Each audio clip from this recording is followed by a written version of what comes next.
All right, guys, back again. You're here with Rob from Traversal ENT. I wanted to do a follow-up video on this situation because I just want to put out a message for Eddie Hearn, really and truly, right?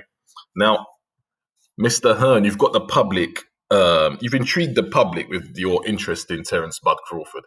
You've intrigued the public, you've intrigued me, definitely. But here's what I'm wondering and what I can't quite get around. Because the truth is, let's just be frank a little bit here, right?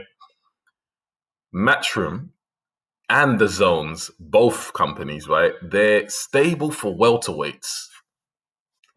Are not impressive. Are not impressive. Let's just be honest. They're not. It's not impressive. And Terence Bud Crawford's already beaten Amir Khan, and now he's knocked out Kell Brook. Like, who has he got to fight in your stable? I would love for someone to contact Eddie Hearn and ask him that one simple question. Who would you like? Give me 3 fighters, 3 names that you would pair Crawford with from your stable. Just 3 names. That's all I need. 3 names. Because I honestly don't see who Eddie Hearn will match up Terence Crawford with. He doesn't have anyone in his stable that the public would ignite public interest in the fight. I can't see who he's got in there. Jesse Vargas will not ignite the public's interest in the fight. I'm telling you guys straight. It just won't. So I would love for someone to ask him, Coogan, if you're listening, or if anyone can get this to Mr. Cassius, yeah? Ask Eddie Hearn on our behalf, who would you match in Crawford with from your stable? Maybe Eddie Hearn has a different plan. Maybe he plans on negotiating with a PBC fight. Let's just be straight honest. The only people Terence Crawford needs to be fighting are all found on the PBC. That's just the facts. Can Eddie Hearn negotiate a PBC fight for Terence Crawford? I believe he can. I think he's a good enough promoter to get an arrangement and a deal done. 100%. I think he can. I don't put it past him at all. I think Eddie Hearn is very good at his job, to be honest with you. But Terence Crawford is not marketable at all in the United Kingdom. Only the absolute hardcore boxing fans, people like Spencer Furron, will know Terence Crawford. No disrespect to you, Terence, but he's just not known in this part across the pond. He's just not known like that. I like his fighting, but I'm not trying to watch Terence Crawford against any matchroom fighter. That's not a fight that intrigues me. He needs to be fighting the PBC guys. Terence Crawford needs to be in with the likes of the Keith Thurmans, the likes of the Errol Spencers, even the Sean Porters, which I think is a really bad match for Terence Crawford stylistically because Porter's just too big, he's just too aggressive. But these are the kind of guys you need to be pitting him in with, the Danny Garcias of this world, the Robert Garcias of this world. I could give you more fighters.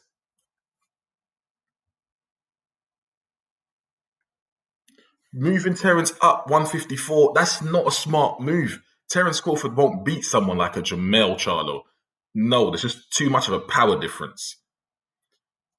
Jermell will just have to hit Terence Crawford once to put an end to that fight. And Crawford does get caught. He's not winning that fight.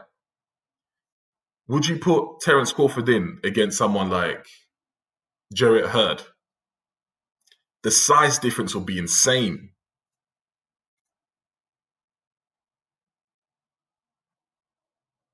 Now, yeah, you could cherry pick it well and you could manage him well so that you put him in with certain 154-pounders, but he will never be in a situation unless his body really grows into one. Terence Crawford is not a 154-pounder. I'm sorry, guys. I know you lot are trying to put him in. He's not that.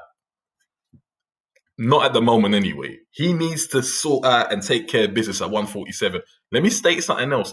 Terence Crawford, as great as he is a fighter, because he's a very good fighter, yeah, he's pound for pound, 100% top 3. There's no doubt about that.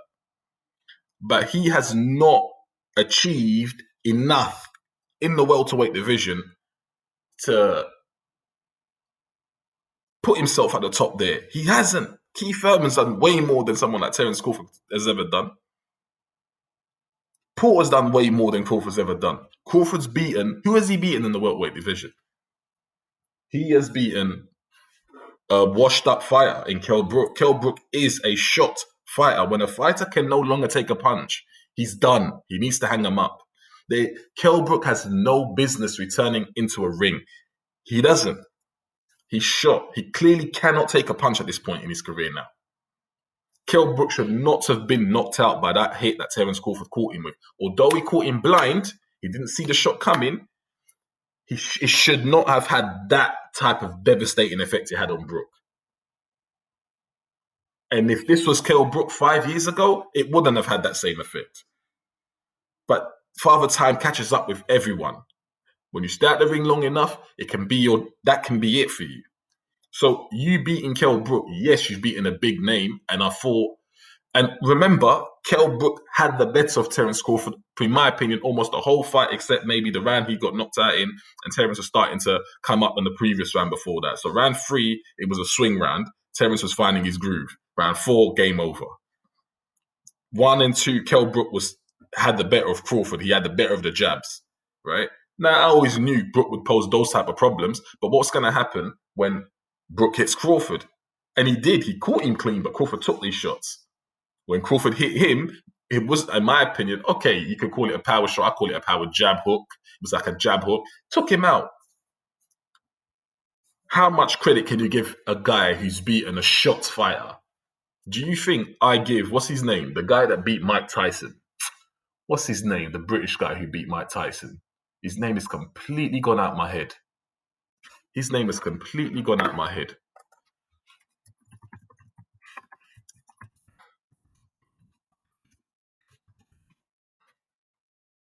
Danny Williams. Danny Williams, when he beat Mike Tyson, do you think I gave Danny Williams a shred of credit for who he beat that day? Absolutely not. Absolutely not. Because everybody and their grandmothers know that Danny Williams could not stand a chance against a prime Mike Tyson. He just would not stand a single chance, nor would he even probably take the fight, right? So I can't give Terence Crawford too much credit for beating Kell Brook.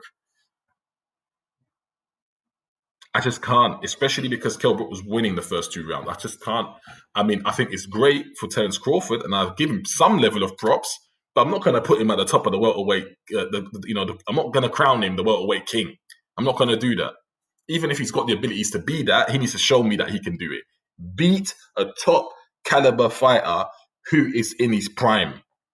If a fighter does not do that, there's no point getting too excited about the guy. And this is why Terence Crawford is not what he should be, because he's not fighting solid enough opposition. Another reason is probably bad management. I mean, it's really sad what's going on with him and Bob Arum. It's disgusting to see. But, mate, no one forced you to sign your name on a dotted line. Yeah? You picked up the pen, you signed your name on the contract. It is what it is. Terence Crawford, listen to me well. Your next move better be the best move you've ever made. Your next move, you better get your advisors, get your lawyers, get your solicitors, get your promoters, get everyone that's on your team to make the right decision for you. Because if you make another bad decision, Terence Crawford, you will end up, in my opinion, like Tim Bradley, if not worse. And why do I say Tim Bradley? Because for me, Tim Bradley was a fighter who could have achieved a lot more in the sport of boxing. He could have easily fought guys like Floyd. He could have easily fought guys like Keith Thurman, guys like Errol Spence, he could have fought so many fighters. Bradley could have fought so many fighters, but he's stuck to which was his promotional company? Top Rank. And therefore his fights could only be with Top Rank stables, which were average guys. They were not elite level fighters. They were average guys. Take away his Manny Pacquiao wins.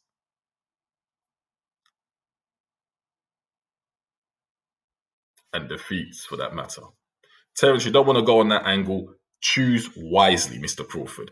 But Mr. Hearn, we would love to know, who do you intend on pitting Terence Crawford with?